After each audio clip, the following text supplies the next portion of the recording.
I'm Davy. I'm awesome. Welcome to Davy's Awesome Movies, where I review the styles of movies I love, the alternative B-rated cold-style flicks. And I know it's a little late, but we're in the Halloween season. So it's time for the Universal monster movies. This one is technically a part of that, but it's not like the initial Universal monsters. This movie came out in 1932, and was directed by Robert Florey, and written by Tom Reed, Dale Vaughn Avery, and based on the works of Edgar Allan Poe. Produced by Carl Laemmle Jr., and made and distributed by Universal Pictures. Ladies and gentlemen, Murders at Rue Morgue.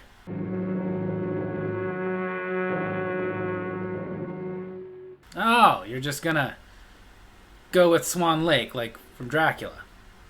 Way to change it up. Well, now on to Paris in the year 1845. We see a bunch of college kids, sure, at a carnival. There's our lead, Pierre Dupin, and his girlfriend Camille, with his roommate Paul, enjoying the carnival. They watch some girls back then dancing in ways that would have been considered provocative, and Paul inquires of his lady friend. Do you think you could learn to do that dance for me? No! Dude, she won't even do the Charleston. As they are moving along, they see an attraction for an ape man. So they go in to see what that's all about, and when they get inside, someone's got a suggestion. Take a seat in front so that you can see everything. Dr. Miracle, played by the legendary Bela Lugosi. When the show starts, Dr. Miracle makes it very clear this is not what they thought it was going to be. This isn't a freak show. It's not an attraction. Obviously, it's just an ape named Eric. And Dr. Miracle says that he has learned the language of the ape, and he will translate. My home is in the African jungle. And I'm going to throw my poo at you. And then he goes into a spiel about man descending from apes. You gotta remember, this is 1845. This is made in 1932. That was still a little controversial. To the point that even somebody from the audience is yelling about heresy. Do they still burn men for heresy? I'm not gonna lie to you, in 1845, that was possible. He says he can prove it. Eric's blood shall be mixed with the blood of man. Yeah, even if that were true, it'd probably kill people. Because, like, if you took my blood and just put it in any random person, the odds are it'll probably kill them. There's a chance we'll live if we have the same blood type, but, you know, with how many blood types there are, the odds are you'll just kill them. Most of the people leave, but some people go up to the ape, assured that it'll be safe. Eric, get back! He got too close. He got that ape because the ape took Camille's bonnet. Dr. Miracle assures them, just give them her address and he'll send her another bonnet. But they say not necessary and leave. You liked her, didn't you, Eric? Gonna have to say that's a little bit creepy. Later, Dr. Miracle hears her scream as a fight is breaking out. Or whatever that is. I'm guessing they're fighting over the annoying screeching. That's my guess. He's like, she's annoying. And he's like, I know. It's like nails on a chalkboard. And he's like, please kill me. But he's like, no, you kill me. So, you know, it's just best man win. Dude, she's not worth it. Since they're both dead, Dr. Miracle takes it upon himself to escort the lady into his carriage. So at least she's safe. Are you in pain, mademoiselle? Never mind. He injects her with some ape blood. And it doesn't work out. Your blood is rotten. To be fair, it wasn't until you got there. Well, that's done. Then we see Pierre walking into the Rue Morgue, which is why they call it Murders at the Rue Morgue, because it definitely had nothing to do with Edgar Allan Poe's poem. He is a medical student and wants to examine two women that had been brought in previously, finds out that there's a third. So he wants to see her too. The same marks. I mean, I guess he can investigate. This is back when, like, protocols, procedures, and all that stuff were pretty much non-existent. He gives the morgue keeper 5 francs so they could examine some of her blood. Pierre, even though he's not law enforcement, he's not a coroner, he's obsessed with figuring out what these 3 women who are obviously murdered having something in common, something with their blood. What's going on? Why don't you go down to the morgue and live there, instead of making a morgue out of our home? Is that your roommate or your wife? I'm not gonna lie, I've had roommates like that. The morgue keeper even comes in to bring him more samples, which means they owe him some money. They are poor college students, so they're just gonna have to give him IOUs. Good thing, though, that's just as good as money. After he leaves, though, Paul tells Pierre, "You're reminding me of that crazy man we saw at the carnival." Dr. Miracle. He's a strange man. Camille gets a new bonnet in the mail. Thinks it must be from Pierre, but her mother says he doesn't have that kind of money. There's a card inside the box. You can see she's not a college kid. The next day, all the college kids gather their sweeties and go to a park, including Pierre and Camille. Don't I look different to you today? Different? How? Oh, how things have not changed. She explains that it's the bonnet.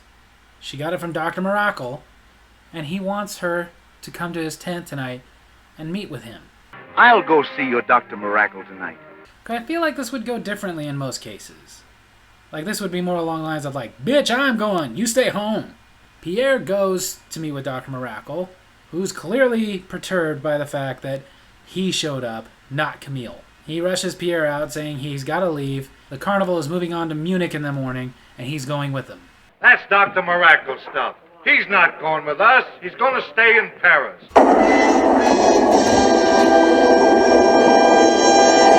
I think he's lying. He follows Dr. Miracle to where he's staying in Paris, then leaves, and later we find Dr. Miracle is watching Camille, waiting for Pierre to leave. In fact, as soon as Pierre leaves, Dr. Miracle knocks on the door, of course frightening Camille because it's a late hour, and he wants to come in, but she will not let him in. She's not that stupid. She forces him out, and then bolts the door. Back to Pierre, he's figured something out. They died because a gorilla's blood was injected into their veins. Camille. Yeah, better hurry, because back to Camille's. It's like you were born to be a victim. Camille's mother comes out. You can hear her screaming through the hallways as Pierre has shown up. Someone help me bring it down, please. Help! They go in and both the women are gone, and the cop says to wait. It'll be too late. It turns out they're just as dumb in Paris. When the prefect gets there, he's suspecting that Pierre might be behind this, especially when Pierre makes a determination. Not only saying that it wasn't Abe, but that Camille is gone, and so is the mother. Meaning one must have been carried away and one must have been murdered, and she's probably somewhere in their apartment. And as he's saying this,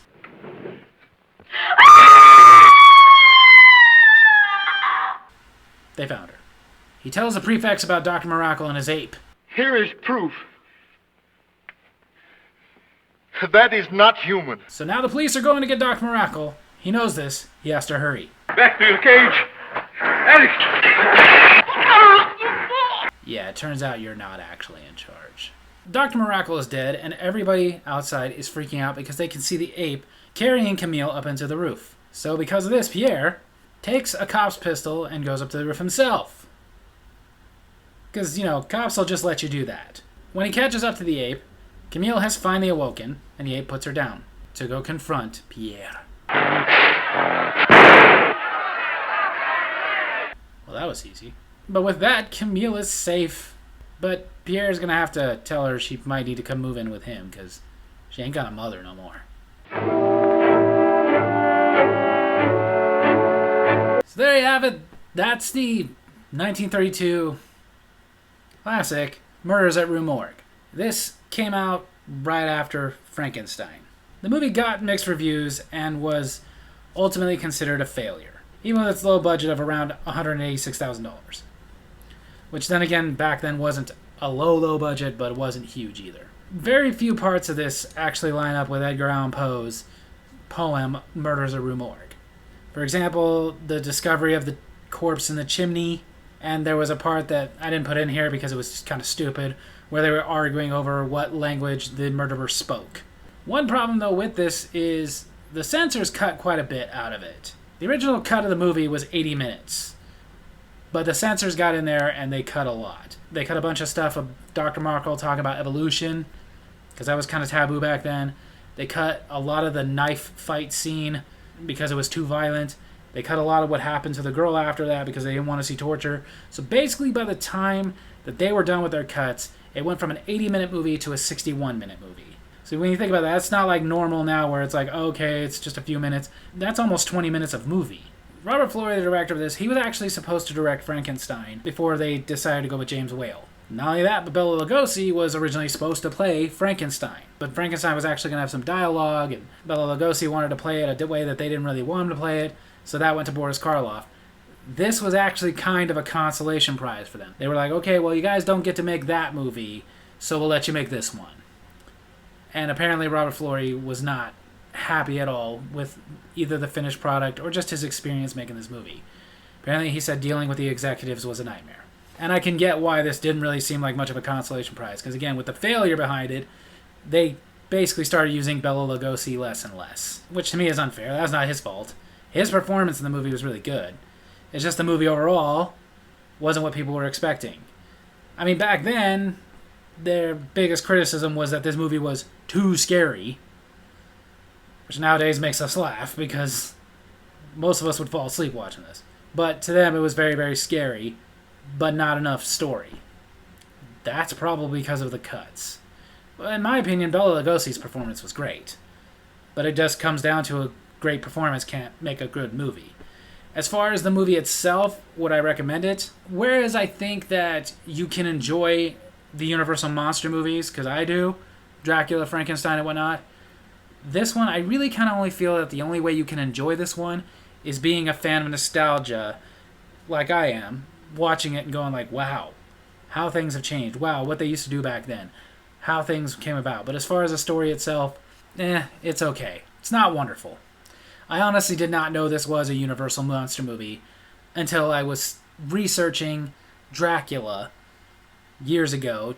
And before I did that, finding a list of Universal monster movies, I was like, really, those are considered Universal monster movies? This one's in the list. If you look up Universal monster movies, this is in the list. After Dracula, Spanish Dracula, and Frankenstein. This is in there. And with the feel of it, I get how it fits in, but I wouldn't say monster. It was just an ape. So I guess I can just recommend it on that.